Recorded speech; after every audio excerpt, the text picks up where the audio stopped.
Hello, welcome back to Avanti Films Movie Biz. Narendra गुप्ता's King Star and Film City भी बहुत popular paper था.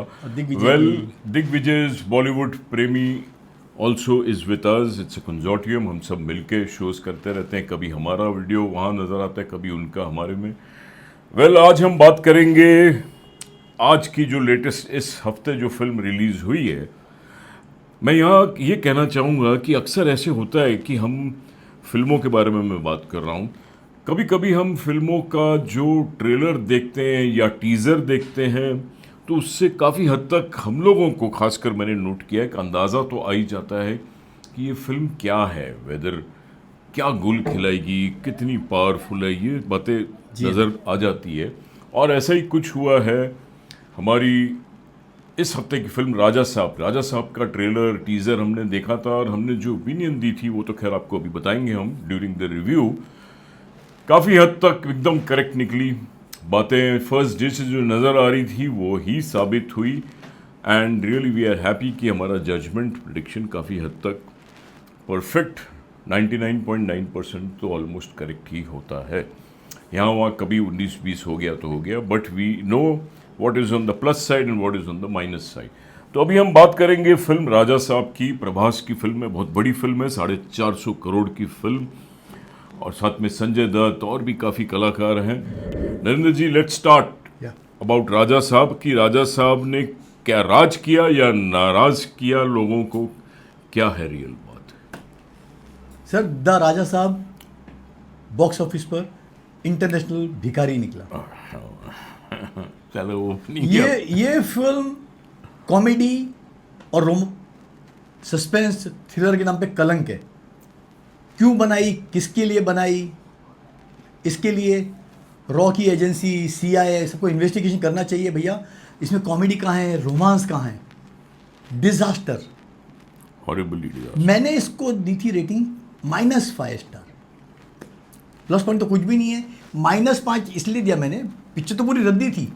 मेरा time बर्बाद किया, मेरा पैसा बर्बाद किया, मुझे सरदर्द दे दिया पिक्चर ने. 189 मिनट्स की ड्यूरेशन ने. साथ में 2 चीज़ें और मैंने ऐड कर दी -5 में. जो उसके बड़े फैन हैं प्रभास के, वो बेहद निराश हुए.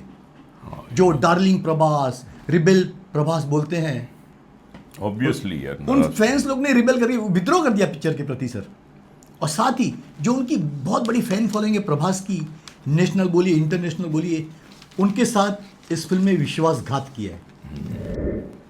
पूरी पिक्चर का दारोमदार प्रभास के ऊपर ही था. बाकी क्योंकि सब अननोन थे, कोई नहीं जानता है. इसीलिए इस फिल्म पर, जैसे आपने कहा, 450 करोड़ का महंगा बजट बनाया गया. प्रभास को इंडस्ट्री में 24 साल से भी ज़्यादा हो गए, लेकिन दुख की बात है कि उनको जरा भी स्टोरी, स्क्रीन प्ले की सेंस ही नहीं है. कोई भी 150 करोड़ लेके आ गया, चलो भाई साइन कर दी पिक्चर मैंने. इस फिल्म के देखने के बाद उनकी कीमत ना मात्र 15 करोड़ होनी चाहिए.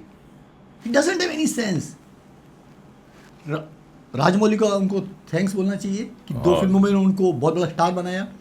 लगता है राजमौली ने उनसे इतनी मेहनत करा ली, अभी प्रभास राजा साहब बन गए हैं. उनका एटीट्यूड हो गया, भैया मैं एक्टिंग नहीं करूंगा, मेरे से मेहनत नहीं होती, बाकी कुछ भी करा लो.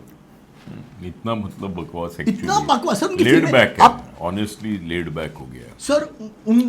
आप फिल्में देखेंगे ना, ढंग का रोमांस कर पा रहे हैं, ना कॉमेडी कर पा रहे हैं, ना इमोशंस कर पा रहे हैं, ना डांस कर पा रहे हैं. कि भैया लिया क्यों इस आर्टिस्ट को, क्यों लिया आपने? मेरे को लगता है इसका दिल टूट गया था इसका. He is not involved in the film. Script पहले ओके कर दी होगी, बाद में ही इज रिपेंटिंग. सर, 17 के बाद से प्रभास की सब फिल्में फ्लॉप ही आई हैं. हाँ. चाहे वो साहू बोलिए, राधे श्याम, आदि पुरुष, सालार, कल्कि का भी पार्ट 2 बनने वाला था, पता नहीं कब बनेगा. सालार की न्यूज़ थी, इसका भी पार्ट 2 बनेगा. और लोगों को चीटिंग महसूस होती है पूरी पिक्चर देखने के बाद कि भैया प्रभास डबल रोल में है कहाँ. आपने प्रोमो तो 2 रूप दिखा दिए उसके, एक बुढ़ा प्रभास, एक जवान प्रभास. हम ढूंढ रहे हैं कहाँ है. क्लाइमैक्स में आता है जोकर बन के प्रभास, उसमें लिखा है द सर्कस 1935. तो लगता है मेकर ने पार्ट 2 बनाने की प्लानिंग कर ली है. तो प्रभास ने पूरी तरह से निराश किया. लेकिन उम्मीद है कि जो संदीप वेंगा की रेडी की पिक्चर आ रही है स्पिरिट, उसमें कुछ ढंग का काम करेंगे तो उनका स्टार्डम वापस आएगा.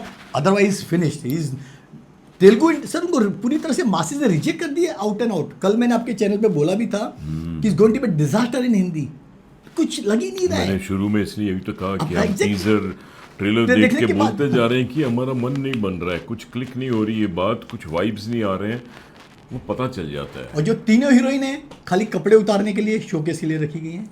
निधि अग्रवाल हो, मालविका मोहनन की पहली फिल्म है तेलुगु की, रिद्धि कुमार, ये तीनों लड़कियां प्रभास से रोमांस कर रही हैं और एक दूसरे के सामने। मतलब प्रभास को इतना कैरेक्टरलेस दिखाया गया है, जबकि दिखा रहा है कि बड़ी प्रिंसेस का बेटा है वो, सोचिए। और संजय राजा साहब। दत्त ने केजीएफ हिट देने के बाद में जितनी भी साउथ की फिल्में की हैं, बहुत ही बड़ी फ्लॉप फिल्में दी हैं। कहीं नाम कैश करते हैं, संजू लगता है अनमने मन से एक्टिंग करते हैं, उनको बस माल अंदर करना है, रोल से, कैरेक्टर से, मेकर से जन्म में गया। बहुत ही घटिया एक्टिंग के आपको एक फिल्म में संजय प्रभावित नहीं करते। सेम बोमन ईरानी क्या कर रहे हैं, जोकर लग रहे हैं। हाँ, दोनों कॉम्बिनेशन था मुन्ना भाई के बाद, चलो लगता है कुछ अच्छा केमिस्ट्री देखने को मिलेगी, कुछ नहीं। और जरीना वाब कौन से एंगल से आपको प्रिंसेस लगती है, और उनको अल्माइजर की बीमारी दिखाई है। लगता है मेकर्स के दिमाग में भी अल्माइजर का घूम गया है कि सैयारा में भी अल्माइजर दिखाया था, हीरोइन को पिक्चर हिट हो गई, इसको भी हम अल्माइजर दिखा दें।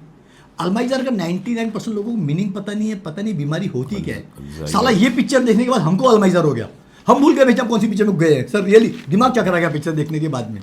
अल्जाइमर हो गया आपको, इसलिए आप अल्माइजर बोल रहे हो, शब्द भी भूल सर बीमारी का नाम तक भूल गए, सोचिए ना। फैक्ट है एक्चुअली। और इसके लिए पूरी तरह से जिम्मेदार है डायरेक्टर मारुति। हाँ, डायरेक्टर इज द मेन। उन्होंने खुद राइटिंग भी की है इस पिक्चर की, और पिक्चर की एमसीबीसी करने में कोई कसर नहीं छोड़ी। आपको टॉर्चर लगेगा पूरा ड्रामा बड़े पर्दे पर चल क्या रहा है। उन्होंने लगता है मैंने बहुत बड़ी हवेली बना दी, उसमें मैं कुछ भी ऊट पटांग चीज़ें दिखाऊंगा। सर बाकी पता नहीं कौन सी अमावस्या को लोग मरने वाले सब जो जमा हुए हैं, बेचारा बोमन ईरानी बीच में आते हैं, उसको मार डालते हैं, संजय उसको मार डालते हैं। तो बाकी लोगों क्यों नहीं मार दिया उसने, उनको भी मार डाला, उसको क्यों जिंदा रखा हुआ है। राइटर इलॉजिकल डायलॉग, घटिया सर, घटिया से घटिया राइटिंग की गई है।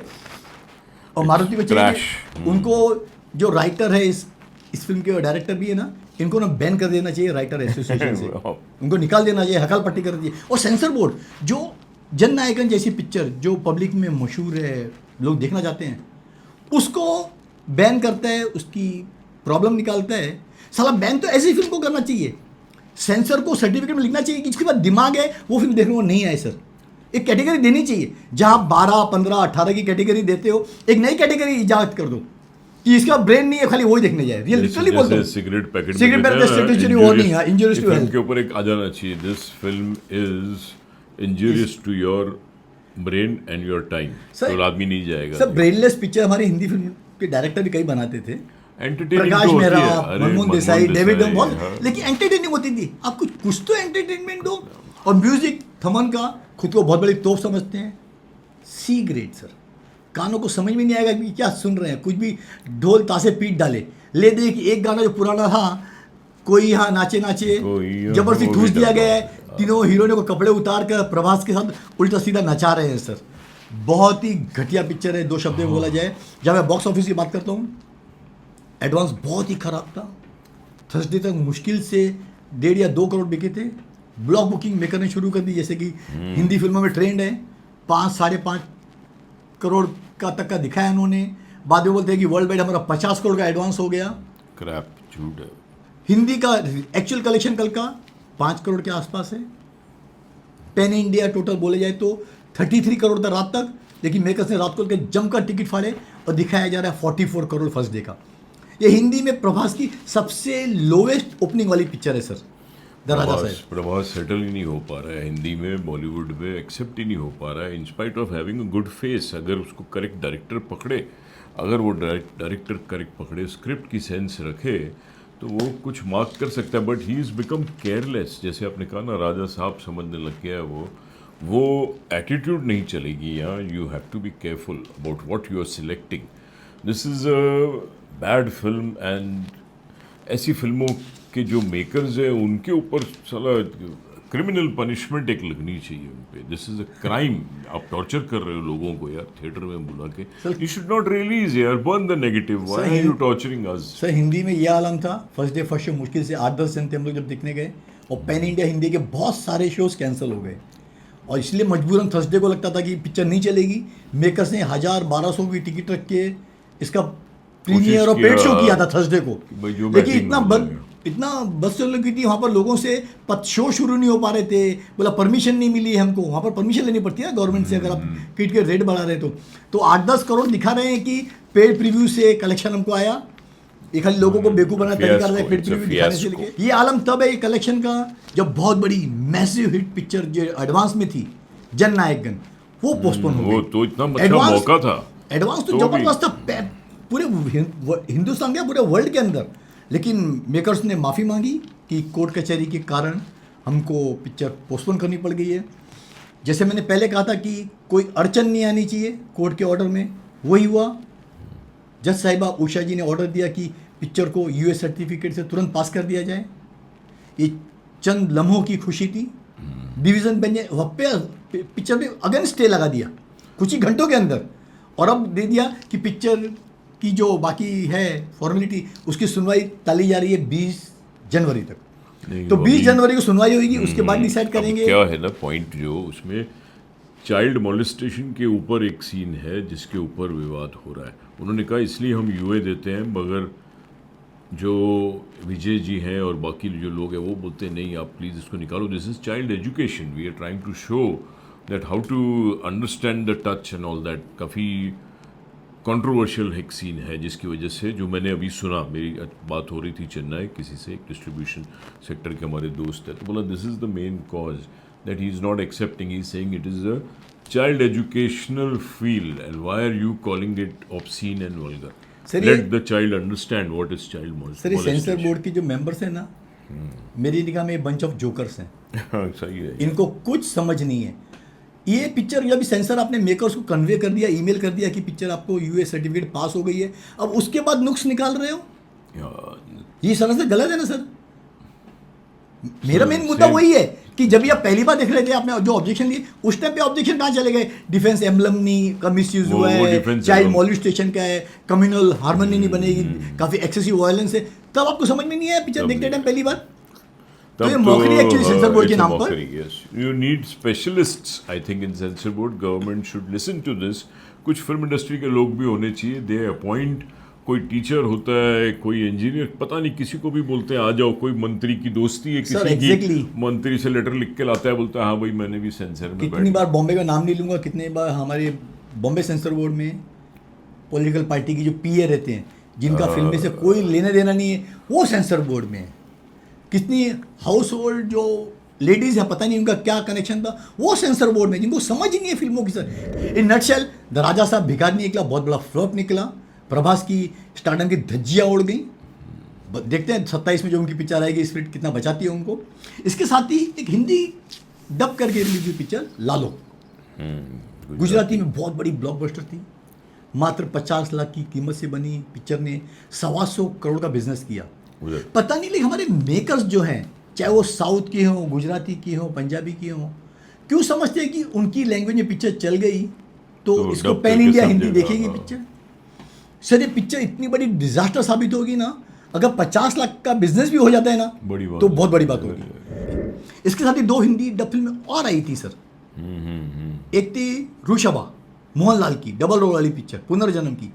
इतनी बड़ी डिजास्टर साबित हुई पिक्चर, 80 से 100 करोड़ की पिक्चर थी सर, मात्र 2 करोड़ का कलेक्शन हुआ था वीक में। इसके साथ ही एक दूसरी पिक्चर और आई थी, कन्नड़ की पिक्चर, उसको भी हिंदी में डब करके रिलीज किया गया। पिक्चर बोलते हैं 100 करोड़ के ऊपर की। स्टार कास्ट कौन? डॉक्टर शिवा राजकुमार और उपेंद्र, दोनों बहुत बड़े स्टार हैं।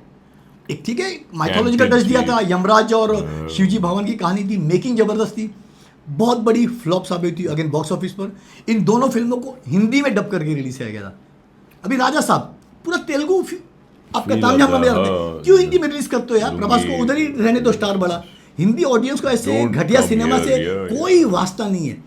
तो अभी भी मैं मेकर्स को, चाहे कोई भी सिनेमा को, तेलुगु, तमिल, मलयालम, कन्नड़, अपनी भाषा तक सीमित रहो, पैन इंडिया बनने की कोशिश मत करो।